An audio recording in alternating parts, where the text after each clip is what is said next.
Hello everyone, this is Spunkify here for LeagueTopTen, and today I am bringing you a little series I've created where we will be discussing the 3 major roles players can assume as a champion in League of Legends. Those 3 roles are carry, there are support, and then there are the tanks. And this week we will be discussing the tank role. Now, oftentimes I see players who choose a champion that really excels at tanking, only to see them, either play the champion really poorly with the wrong items, or simply not know good opportunities to take advantage of when being the tank. Now, hopefully by the end of this video, I can actually shed some light on how to excel as a tank and what do's and don'ts you should take note of. So, to start with, let's begin talking about tank roles in the game. So as a tank, you have a couple main objectives. First objective is to apply pressure to the enemy team. Because you're a tank, you're going to initially have a lot more HP than other champions, and essentially you can use this HP in your defensive cooldowns to your advantage. You can use that to run into some creeps when you're laning with your laning partner, and apply pressure and do some damage to the enemy champions without much fuss or hassle. You can also use that to tower dive more effectively earlier on, since you can take more hits. And you just want to keep the pressure on the enemy so that your allies and your carries don't feel that pressure. They don't actually have to worry about taking as much damage because you're going to be absorbing it. When you initiate in a team fight, what you're doing is you're triggering a knee-jerk reaction on the opponent's side for them to automatically attack you because you're in range of being attacked. And what happens is, with all that focus on you, it starts to pull that focus off, your allies who can actually go in and do damage. Now, you may be thinking, well, with me initiating, into the whole bunch of them, it may not be the good time because they're all together, and they can kill me quickly. That's not the case. How it works is, as a tank, if you have enough items or have enough gold to where you've bought a couple nice things, you have a higher chance of surviving than someone else initiating. You may be wary that I shouldn't initiate because I don't have the AoE to lock them all down in place. That may be the case, but a lot of times you are going to have the ability to survive longer and get everybody's attention and really just do a lot better job than just simply a carry running in there and doing an AoE and dying. The way it works is, as a tank, when you run into a team fight, if everybody's knee-jerk reaction is to cast a spell or an ability on you, that means you're going to take the brunt force of all the abilities. When you take these brunt force of the abilities, that is one less ability that your teammates have to worry about taking instead of you. Now, this may take you down, let's say all that brunt force takes you down half HP, 50% of HP, in a matter of couple seconds. Yes, that's pretty devastating. It's a lot of your HP. But you got to remember that when you take damage in a team fight, it's on a curve. The initial curve is quite high for damage. You take a lot of damage, everybody's abilities are off cooldown. But the longer you're in the team fight, the less damage actually is done because people run out of mana, abilities go off cooldown, summoner spells go off cooldown, and essentially you're going to be taking a lot less damage midway through that team fight. So yes, you initiate, you're going to take that damage, but in the long run, it's better that you take that damage than your teammates take that damage. And if you apply that pressure correctly, like I was saying, to the enemy squishies, to the enemy carries, they're not going to be able to apply as much damage to you or to someone else because they're going to be too busy trying to kite you or get you away so that you don't actually kill them. Now, when you talk about the types of tanks, which is the next thing I was going to speak of, you can pretty much label them as aggressive tanks and defensive tanks. Now, aggressive tanks generally have abilities which are on low cooldowns. They do a pretty significant amount of damage, and they can be kind of up in the action all the time. Aggressive tanks usually have some type of defensive passive or some type of defensive spell which allows them to be in the heat of the battle. Coming to mind, I can think of Shin or Malphite, who are aggressive tanks. They have spammy abilities, and if played right, they can put a lot of pressure on the enemy team constantly. Shin, a lot with his Vorpal Blade, that thing he has almost always up, and he can always apply good 150 damage every couple seconds to an enemy team. Now, defensive tanks are tanks that excel at peeling players off of their allies. And defensive tanks can be thought of as someone like Rammus is a defensive tank. You can think of a Mumu as a defensive tank. Tanks who generally have a stun or some type of CC are good defensive tanks because they're able to slow, kite, keep people off of their teammates, which is what you want to do. Shin can also be considered a defensive tank as well. He's actually one of the more balanced offensive and defensive, simply because he has not only a shield which he can place around someone and a taunt which will peel people, but he also has the ability to get in there, and throw a Vorpal Blade and do some decent damage as well. So I would have to say, out of all of them, he's probably the most balanced offensive to defensive tank. Maybe with Rammus coming in second because of Powerball. But tanks like those, you kind of have to really know your role, know your tank role, and what you need to do in a team fight. What you need to pinpoint out at the very beginning of the team fight as your role once those team fights actually start. Let's now kind of go on to how you want to go about initiating in team fights, alright? As a tank, when you initiate into a team fight, you want to go in there with the mind that you want to draw their attention and you want to get to the squishies. You want to get their attention and you want to apply initial pressure on the squishies as fast as you can. By doing that, they're going to have to basically backpedal or waste, blowing their big cooldowns on you so that you do not actually get to them and completely lock them down. That's what you need to do in initiation. That's going to be your job. If that means also taking tower hits, then by all means take tower hits. Don't think that just because they're huddling around their tower and you have 3 people with you that you shouldn't, attack them.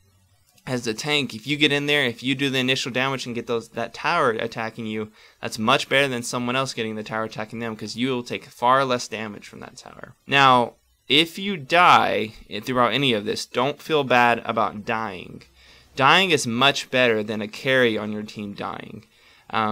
If you die and you don't have a kill streak going, you've given the team 300 gold roughly.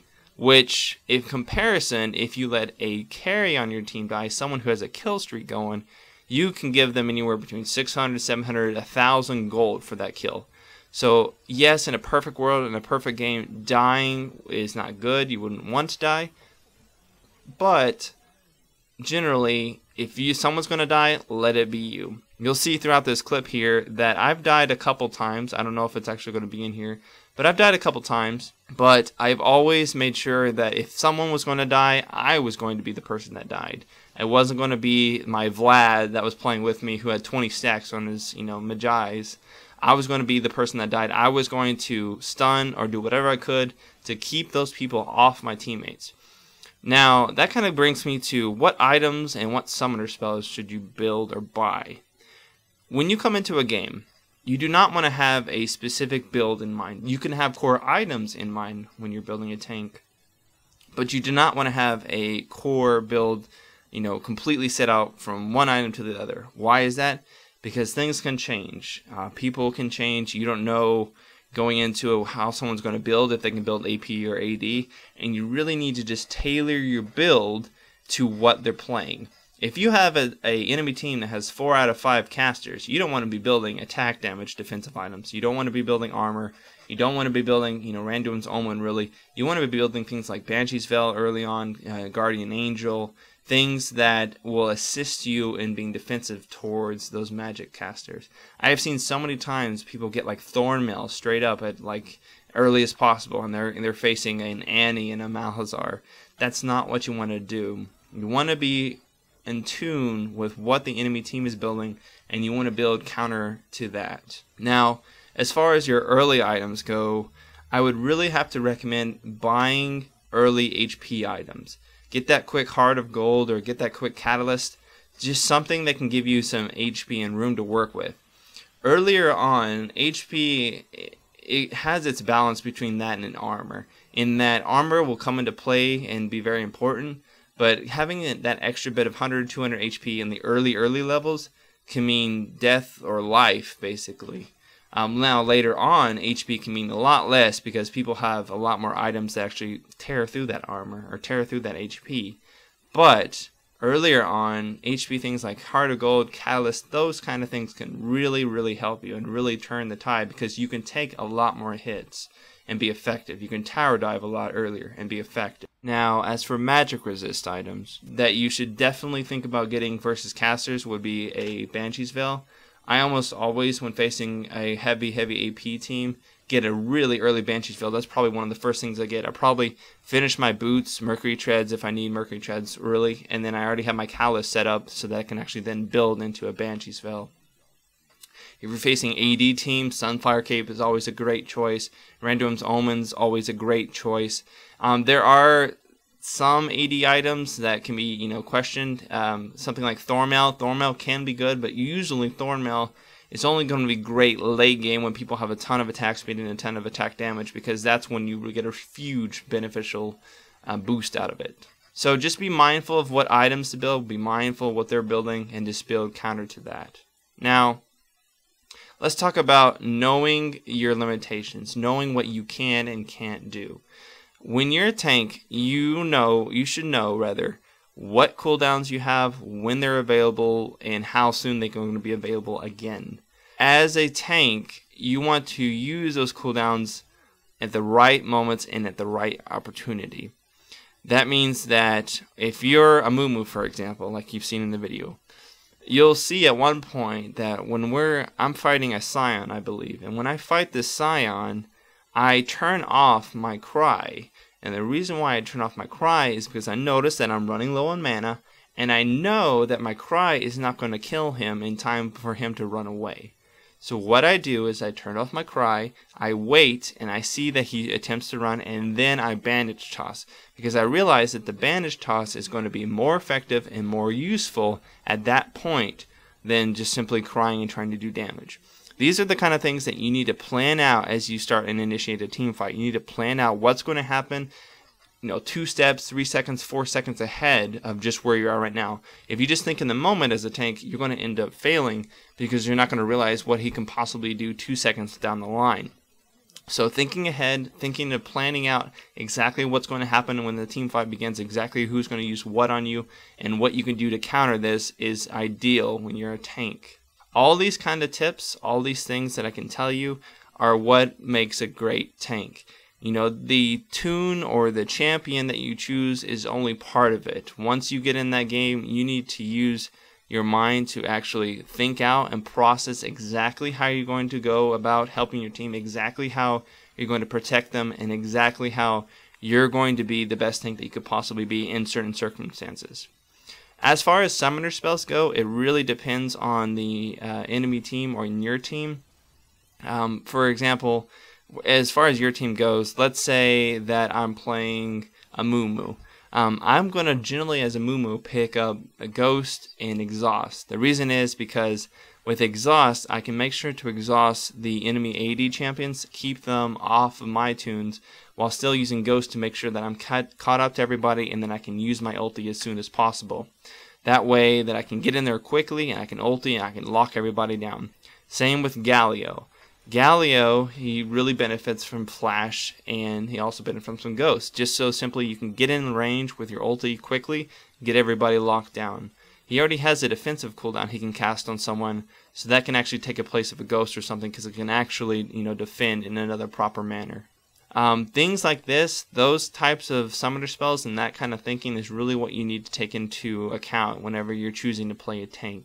Lastly, if we're going to talk about runes, they can differ slightly, but generally you're going to go red, either armor penetration, or you're going to go armor. For yellow, you're going to either go dodge, or you're going to go armor.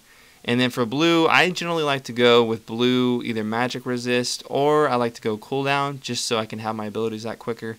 And then of course for quintessences, I generally always just stick with flat HP quintessences. Well, I hope this video has been beneficial to you tank players out there.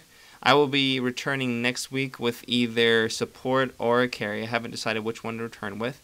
In the meantime, if you have any questions, feel free to post them in the comments. I will reply to the ones that I can. Till then, this is Spunkify out. I'll see you later.